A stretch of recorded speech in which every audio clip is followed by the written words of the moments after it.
having stayed in their home country with that particular job. Yeah. Sometimes to the detriment of myself, I mean, just to realize that that reality is not necessarily my reality, and to keep up with those with my mates. But yeah, It's nice. it's nice. Nice. So I will go back to two things that you said. Just one, helping everyone understand that the dollar or the pound or the euro is much stronger here in this country. So of course it fluctuates every day, but it's still much stronger. So for an example, I didn't look at today's rate, but normally it's somewhere between 18 and 19, somewhere in there. So for every $1 that we have, it's 18 to 19 of their dollars. So whatever you're buying, you're dividing it by that. So the value is very strong. So if you're investing, if you're buying property, if you're just eating out, you know, for us, if we go out for a nice fine dining experience, we're $200 minimum, and that's for two people, and that's a minimum. That's not even a bottle of wine. That's not, you know, that's just a plain meal, maybe a couple of drinks, little appetizer. But if you go out, you're spending $200 or more. Whereas here, you can have that same meal. I'm popping bottles, you know, I'm ordering everything. It's five of us, and it might be $200.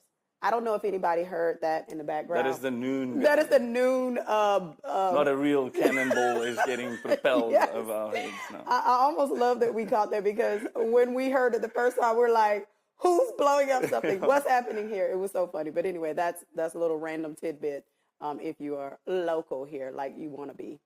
But also there was another thing that you talked about, not only about the value, but also about all of the different areas and all of the different things that you can do.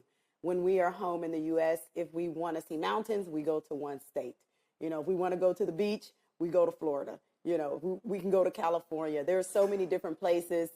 For mountains, we're going to Colorado, we're going to Arizona, but we have to travel these distances to experience what you can experience in one place, you know. Or if you drive an hour away from here, you're in a safari, you know, or if you drive an hour a different direction, you're in a full winery or somewhere, a whole new experience. And I think that's what's so captivating about South Africa, is that you can do so many things within a small drive. You don't have to leave your state to experience something fun. So that's one thing that I absolutely do love about South Africa.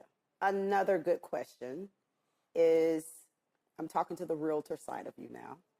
If you had clients coming in from wherever in the world, and they said, where is the best place to choose an investment property where they could do short-term, long-term rentals, where would you take them and why? From an investment point of view, I think the Atlantic Seaboard, you've just invested Yes. as well, is a good investment opportunity, because you know, you get the beautiful sunset. It's